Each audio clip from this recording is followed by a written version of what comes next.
लालू जी ने बाबा साहेब की मूर्ति का अपमान किया है। हत्या और बलात्कार करने वाले लोग हम लोगों पर आरोप लगाएंगे। ये बीजेपी वाला जो बाबा साहेब को रात दिन गाली देने वाला लोग, बाबा साहेब की मूर्ति तोड़ने वाला लोग कहाँ था उस समय बीजेपी के लोग? जिस समय एक गृह मंत्री अमित शाह जी भरे सदन में बाबा साहेब भीमराव अम्बेडकर को अपमानित किया था, उस समय बीजेपी के लोग को सांप सूंघ गया था, बोलने का औकात नहीं था, हिम्मत नहीं था। आज मुंह फरफरी आ गया है। इन लोगों के लिए लालू यादव जो है विटामिन है, उनका नाम ले लेके बीजेपी वाला मोटा गया है और इस बार जनता उसको पतला देगा। और ये बाबा साहेब के बात करते हैं ये चंडाल लोग। इस बार दलित पिछड़ा का कार्ड खेलेगी बीजेपी। बीजेपी इस बार कुछ भी कर ले, वह न बिहार में जीत रहा है न कहीं देश में जीत रहा है। ये लोग हवा में फेंक चलाने वाले हैं। हम लोग जनता से मुंह तोड़ जवाब देंगे। हम लोगों में भागने वाले लोग नहीं है। बीजेपी के खाने वाला दांत और दिखाने वाला दांत, दोनों दांत गिनती हो चुका है। ये लोग बीजेपी के भाषा को भांप गया है। इस बार महागठबंधन सरकार बना लेगा। मेरे साथ आरजेडी के विधायक रामवृक्ष सदा जी हैं और बिहार में अब राजनीति जो सरगर्मी है वो शुरू हो गई है। प्रधानमंत्री नरेंद्र मोदी जो हैं वो आ रहे हैं बिहार फिर से 20 जून को। रामवृक्ष सदा जी, नरेंद्र मोदी जी कह रहे हैं कि हमने माझी समाज के बेटा को अकेले सांसद बने और उनको मंत्री बनाया। समाज का भला तो हो रहा है। बहुत बहुत धन्यवाद। और ये मोदी जी बोले हैं, मोदी जी कुछ ज्ञान और नहीं है। इससे पहलियो बहुत मुसहर सांसद बना था। जिस समय देश आजाद हुआ था उस समय मधेपुरा से सांसद बना था किराए मुसहर, सबसे पहला सांसद मधेपुरा जिला से। इतिहास उल्टा के देख ले मोदी जी।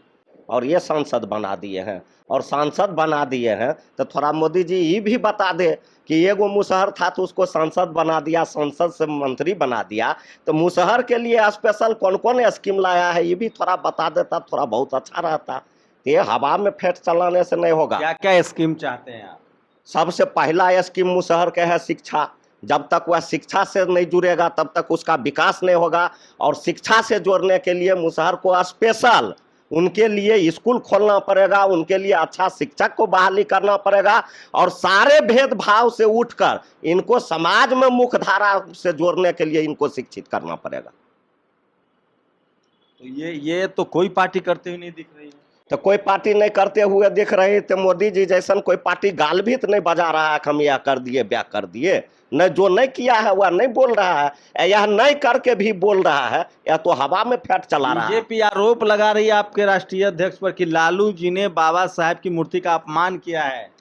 ये बीजेपी वाला जो बाबा साहेब को रात दिन गाली देने वाला लोग, बाबा साहेब की मूर्ति तोड़ने वाला लोग, बाबा साहेब को अपमानित करने वाले लोग, बाबा साहेब के मानने वाले लोग को हत्या और बलात्कार करने वाले लोग हम लोगों पर आरोप लगाएंगे। कहाँ था उस समय बीजेपी के लोग? जिस समय एक गृह मंत्री अमित शाह जी भरे सदन में बाबा साहेब भीमराव अम्बेडकर को अपमानित किया था, उस समय बीजेपी के लोग को सांप सूंघ गया था, बोलने का औकात नहीं था, हिम्मत नहीं था।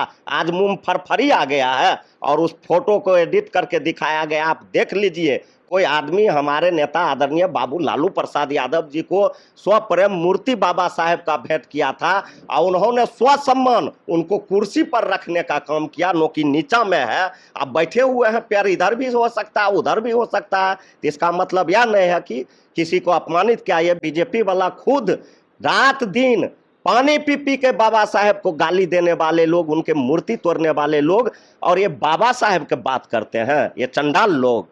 इसलिए बीजेपी के बात बाबा साहेब के साथ करना बहुत बड़ी बेईमानी होगा। उसको राष्ट्रीय मुद्दा बनाया जा रहा है। उससे कुछ होने वाला नहीं है। ये जब तक लालू यादव का ये लोग नाम नहीं लगाती घर, इस सबके घर में डिबियो नहीं बढ़ेगा। लालू यादव है कि यार तनी तनी टिमटिमेबो करता है। इन लोगों के लिए लालू यादव जो है विटामिन है, उनका नाम ले लेके बीजेपी वाला मोटा गया है और इस बार जनता उसको पतला देगा। लेकिन लोग कह रहे हैं कि इस बार दलितों को, पिछड़ों को, महादलितों को, अति पिछड़ों को भर भर के टिकट देगी बीजेपी। डिप्टी सीएम देखिए, उन्होंने वो पिछड़े जाति को बनाया, दलित समाज के मंत्री हैं और इस बार दलित पिछड़ा का कार्ड खेलेगी बीजेपी। बीजेपी इस बार कुछ भी कर ले, वह न बिहार में जीत रहा है न कहीं देश में जीत रहा है। बीजेपी के चाल और चरित्र इस देश के आम आवाम महान जनता मालिक जान चुका है, इसलिए इसके चरित्र पर दाग लग चुका है, इसलिए इनको कभी कोई वोट नहीं देगा। आपने नहीं देखा कि चरित्र पर दाग नहीं लग गया है? एगो कोई धनकर था, रोडे का उद्घाटन करने लगा। तो ये लोग कोई बीजेपी कोई पार्टी है, इसमें कोई नेता है? ये लोग हवा में फेर चलाने वाले हैं। जाय झठा की आबे आम, कहे हवा पानी में सुतर गया, नहीं पीठ दिखा के भागने वाले लोग भी हैं। लेकिन बीजेपी इतने प्रधानमंत्री बीजेपी के 18-20 राज्यों में सरकार है, कह रहे हैं कि उनके पास टीवी है, अखबार है, पैसा है, बिहार इस बार बीजेपी जीतेगी। बीजेपी के पास टीवी है, अखबार है, झूठ का बाजार है। और हम लोगों के महागठबंधन के पास बिहार के गरीब गुरबा पिछड़ा, अत्यंत पिछड़ा, दलित, अल्पसंख्यक, आम आवाम जनता है। हम लोग जनता से मुंह तोड़ जवाब देंगे। और जनता के सामने धन बल नहीं काम आता है। जब जनता उलट जाती है तो कितना को चकनाचूर कर देता है ये मोदी जी और ये बीजेपी। क्या पूरा कॉन्फिडेंस है? कितनी सीटें आएंगी? हम लोग सरकार बना रहे हैं बिहार में महागठबंधन सरकार बना रहा है। और हम लोग कम से कम 135 सीट बिहार में जीत रहे हैं महागठबंधन, कम से कम 135 जी, कम से कम बताए। ऐसे में तो कोई भागा तो फिर सरकार गिर जाएगी। नहीं, कैसे गिरेगा? कम से कम बताए। ऊपर जो हो, हम लोग हवा में बोलने वाले लोग नहीं है।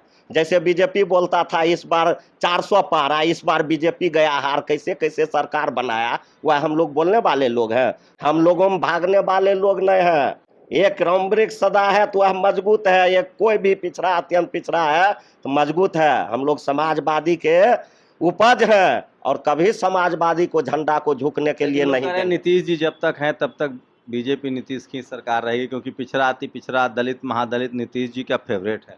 नहीं, ये तमाम पिछड़ा जान गया है, पिछड़ा दलित अत्यंत पिछड़ा तमाम लोग जान गया है बिहार के कि इस बार बीजेपी नीतीश कुमार को मुख्यमंत्री नहीं बनाने के लिए जा रहा है। आप बहुत बड़ा चैनल के जो है से मालिक हैं, ऑडिटर हैं, आप जाके देहात चल जाइए, अपने लोगों को देहात भेजिए। हर जगह पिछड़ा अत्यंत पिछड़ा में ही बात है कि बीजेपी जो हाल महाराष्ट्र में किया था वही हाल बिहार में करने के लिए जा रहा है। इसलिए पिछड़ा अत्यंत पिछड़ा को कुर्सी बचाओ और युवा नेता बाबू तेजस्वी यादव को मुख्यमंत्री बनाओ। नीतीश जी को धोखा कर देगी बीजेपी, धोखा दे दिया, कई बेर धोखा दिया। आप देख लीजिएगा, रामवृक्ष सदा बोल रहा है इनको मुख्यमंत्री बनाने के लिए नहीं जा रहा है, सिर्फ इनका वोट लेने के लिए इनको आगे कर रहा है। और यह बात पिछड़ा अत्यंत पिछड़ा समझ गया है। बीजेपी के खाने वाला दांत और दिखाने वाला दांत, दोनों दांत गिनती हो चुका है। इसलिए इस बार पिछड़ा अत्यंत पिछड़ा और दलित ठकाने वाला नहीं है। तो ये नीतीश जी नहीं रहेंगे मुख्यमंत्री? नीतीश जी को मुख्यमंत्री ये लोग मान कहाँ रहे हैं? बोल रहे हैं ये लोग, जोर से बोले थे एक बार कि हमारा नेता नीतीश जी है, हमारा मुख्यमंत्री नीतीश जी है। बोलता है बीजेपी वाला कोई? कभी नहीं नीतीश जी को ये लोग मानेगा। और ये लोग महाराष्ट्र वाला खेला बिहार में करने के लिए जा रहा है। इसलिए इस बात को अब पिछड़ा अत्यंत पिछड़ा दलित अब समझदार हो गया है, पहलुकबा बात नहीं है। ये लोग बीजेपी के भाषा को भांप गया है और यह वोट महागठबंधन में टर्न अप हो चुका है। लेकिन लोग कह रहे हैं कि दो बड़े दलित नेता चिराग पासवान मांझी जी बीजेपी के साथ हैं, आरजेडी के साथ। तो दलित, बड़ा दलित नेता कहाँ से आया? दोनों दामाद नेता हैं, दामाद के नेता हैं, दलित के नेता से कहाँ आया? दलित के नेता रहता तो पासवान में उनके बहनों से ज्यादा पढ़ल लिखल काबिल लोग नहीं था। चिराग भाई के बहनों से दूसरे पासवान को किसी को मौका देता। एगो एमपी हो गया, एगो अनुसूचित जाति दलित अनुसूचित जाति आयोग के अध्यक्ष हो गया। मांझी जी के जमाई जो है सो उपाध्यक्ष हो गया। ये दीपक जी जो है जो पूरे आईएएस को चलाता है, इसका पत्नी सदस्य हो गया। ये क्या खेला हो रहा है बिहार में? शंभू बाबू, आप लोग मीडिया में थोड़ा जनता को बताइए कि ये बिहार में नौकरशाह और कुछ जो लोग मुख्यमंत्री घेरे हुए रहते हैं, भुंजा पार्टी, ये तमाम लोग बिहार को बर्बाद करना चाहते हैं। तो दलित पिछड़ा कोई बन जाएगा तो उससे क्या दिक्कत है? अब संजय झा के तो दोनों बेटी काउंसिल बन गई सुप्रीम कोर्ट में। नहीं तो वो काउंसिल बन गई तो यह बात भी पूछना चाहिए। किसी भी कोर्ट को काउंसिल बनने के लिए किसी को 10 साल, जब झाजी बना दिए अपनी बेटी को तो दलित पिछड़ा रिश्तेदार बना। कल आप तो नहीं, यही बात ने सोचना पड़ेगा। अगर परिवार के लिए ही राजनीति करना है तो कीजिए, नहीं, समाज और देश के लिए राजनीति करना है तो सबके लिए आपको सोचना पड़ेगा। आप जब सिर्फ अपने परिवार के लिए ही सोचते हैं तो उस समय अपने परिवार से काहे न वोट मांगते हैं, काहे हेलीकॉप्टर लेके बोखाते हैं, मुसहर भाई वोट दे दो, पासवान भाई वोट दे दो, काहे भिखारी की तरह बोकते रहते हैं। खाली घरे से वोट ले लीजिए, जमाई से ले लीजिए, बहनों से ले लीजिए, उसी में सरकार बना लीजिए, क्या दिक्कत। तो आप कल पीसी में थे, इसीलिए आप लोगों ने कह दिया कि चिराग जी और मांझी जी सिर्फ दामाद की पार्टी बन गए। नहीं, हम लोग पहले भी कहे थे, मांझी जी क्या परिवार से निकले हैं। अगर कोई सबसे बहुत बड़ा परिवारवाद नेता है तो उसका नाम है जीतन राम मांझी। आप इतिहास उल्टा तो सब लोग परिवार देख रहे हैं ना, तो अपने परिवार के बारे में तो सब सोचे। तो सब लालू जी भी सोच रहे हैं, मांझी जी भी सोच रहे हैं। तो सब लोग जब देख रहे हैं तो फिर सब लोग पर ये उंगली कथिल उठाते हैं। जब सब लोग वही काम करता है, ये भी वही काम करते हैं। लेकिन मोदी जी परिवारवादी नहीं है, उनका तो बाले बच्चा नहीं है। मोदी जी परिवारवाद नहीं है, लेकिन सामंतवाद है। इनके कोख से सामंतियों का उपज होता है और वह सामंती गरीब, गुरबा, पिछड़ा, अत्यंत पिछड़ा, दलित, अल्पसंख्यक को शोषण करता है। आपकी पार्टी को कितना फायदा होगा? मंडल जी को आप लोगों ने, महतो जी को बना दिया है प्रदेश अध्यक्ष, अति पिछड़ा। सब दिन हम लोगों का पार्टी पिछड़ा, अत्यंत पिछड़ा और दलित को सम्मान दिया है। इसी को देखते हुए इस बार अत्यंत पिछड़ा को अध्यक्ष बनाया गया है। और फायदा अब तो मीडिया के साथ ही, आप देहात जाइए तब आपको पता चलेगा कि इस बार। सही बताइए, आप सच्चे आदमी हैं, कितना एकदम आप लोग जीतेंगे? उनके पास टीवी है, अखबार है, पैसा है, तंत्र है। दिल्ली में सब कह रहा है कि बिहार में इस बार बीजेपी। ना, वैसा कोई बात नहीं है। कहीं लोग, जनता किसी कोई चीज़ को मानने के लिए तैयार नहीं है। चाहे उसके पास टीवी हो, अखबार हो, पैसा हो, जो हो, जनता मानने के लिए तैयार। आपने नहीं देखा कि जनता मोदी जी को, आप कहा कि मोदी जी आ रहे हैं, पिछला बार तो जनता ने नकार दिया था। 1 महीना 10 दिन 15 दिन जो पहले आए थे, क्या वो रोड पर लोग था। मोदी जी को तो अभिवादन करने वाला नहीं था। मोदी जी शर्म से गाड़ी से नहीं उतरे थे। एक प्रधानमंत्री जा रहा है और लग रहा है कि पटना में कोई मुर्दा घूम रहा है। वैसा ही प्रधानमंत्री का रैली होता है। 20 जून को फिर आ रहे हैं सिवान, तो उससे क्या बनने बिगड़ने वाला है। ये आते रहेंगे, वार्ड सदस्य का प्रचार करते रहेंगे। इस बार महागठबंधन सरकार बना लेगा। कह रहे हैं कि इस बार पहली बार बीजेपी, अभेद किला है बीजेपी के लिए बिहार, यहाँ उसकी अपनी सरकार होगी।